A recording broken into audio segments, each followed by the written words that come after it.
Hello hello, आवाज जा रहा है? हाँ सर।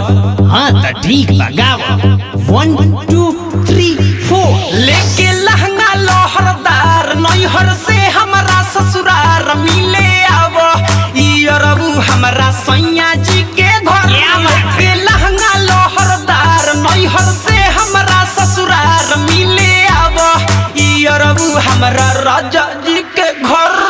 अरे रुक रुक रुक, अरे भाइयों बंद कर। अरे बंद कर रिकॉर्डिंग ना होई रे। हेने आव हेने बहरी निकल। साला बड़ी बारे हिंदी गाना के कॉपी कइले बा। होय नु गाना हरे बजाओ तो।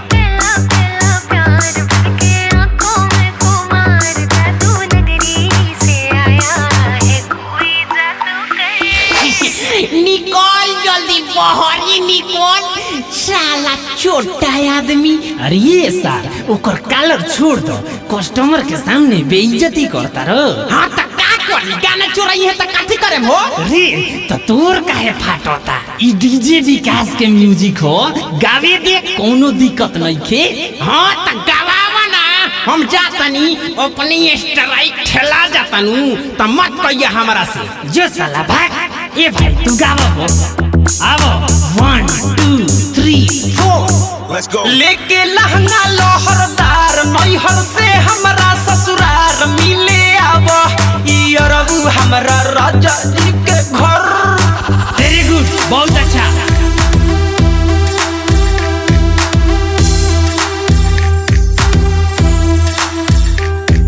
चलिए मुखड़ा हो गया, पहला अंतरा आइएगा।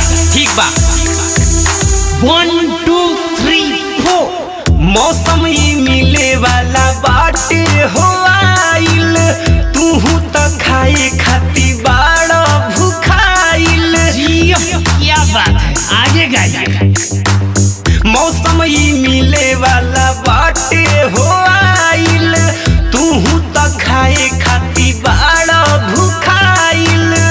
मिलल बाटे हो सुतार करी हाजी भर के हो प्यार मिले आवा इरबू हमारा सैया जी के घर।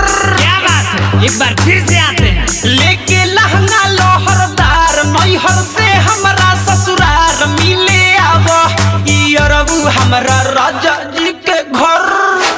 आप सुन रहे हैं अमित पटेल की आवाज में, presented by lovely films production.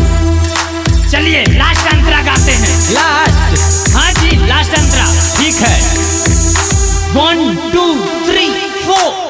केहू ना बाटे आजू घरे दुआरे, सैयो भी गइल बाड़े घूमे बाजारे।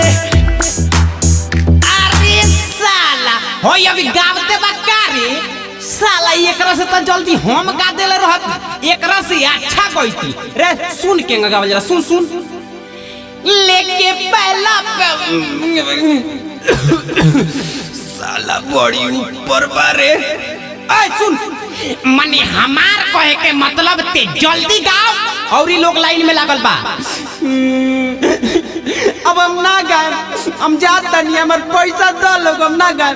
अरे ना रे बाबू, रुक रुक होई साला के घुसे देलस रे मैनेजर। मार साला भुटेलिया के धक्का मार के निकाल।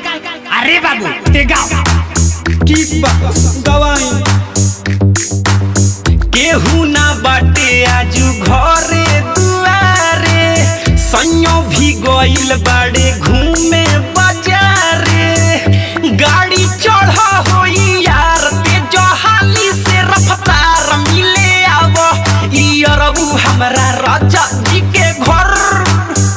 लेके लहंगा लोहरदार नैहर से हमारा ससुरार मिले आव इरबू हमारा सैया जी के घर। लेके लहंगा लोहरदार नैहर से हमारा ससुरार मिले आव इरबू हमारा राजा जी के घर। अरे ये मुकेश, अरे गाना तो निमन लागता रे। निमन लागता कि सुपर हिट बा। हमार घेवड़ा ना हिट हुई, चढ़ावो ना, अबे कॉपीराइट लागता।